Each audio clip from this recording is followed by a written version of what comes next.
let's have a look at the different home batteries available. This is straight from our website. These are the batteries that we offer. There's a ton more. These are what we offer. So there's a couple things we want to look at when we're considering batteries.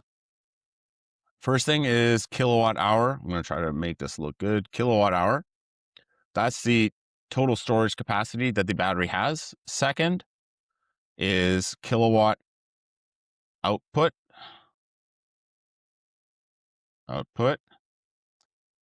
Third, scalability.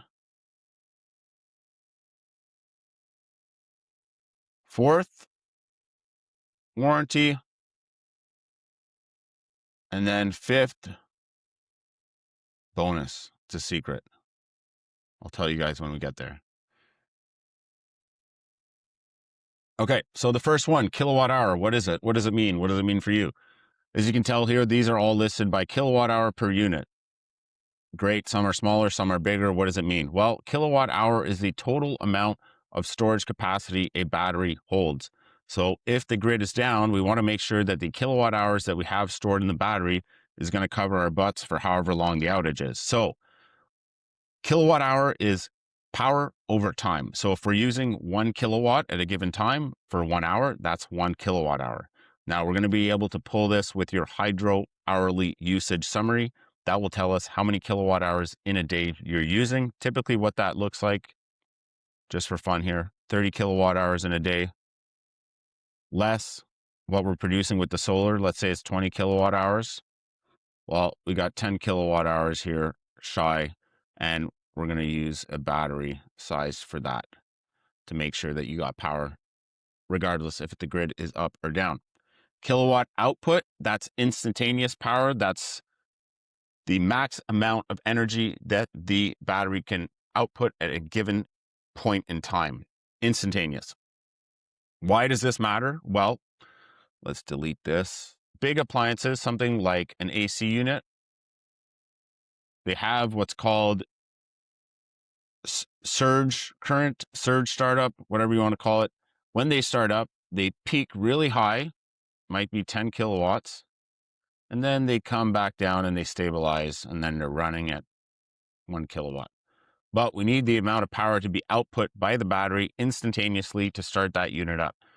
So big appliances like mainly motors, electric motors, pool pumps, AC units, things of that nature are going to need that surge current. So we can tell they're all listed here. That's another thing we're going to look at. Third, scalability.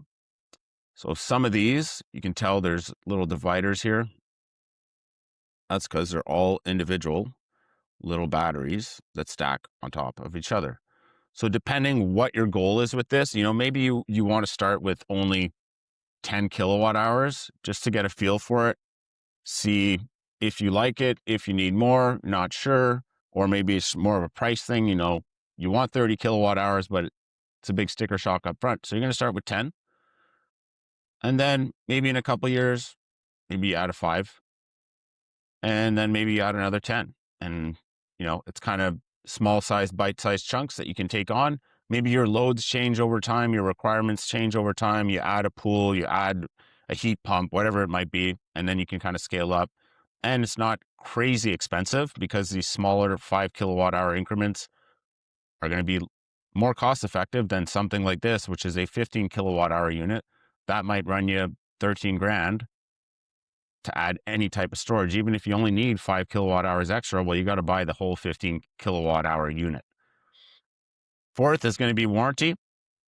So most of these come with 10-year. Franklin has a 15. Solar Edge, I believe it's 10. Oh yeah, that's what it says right here, 10.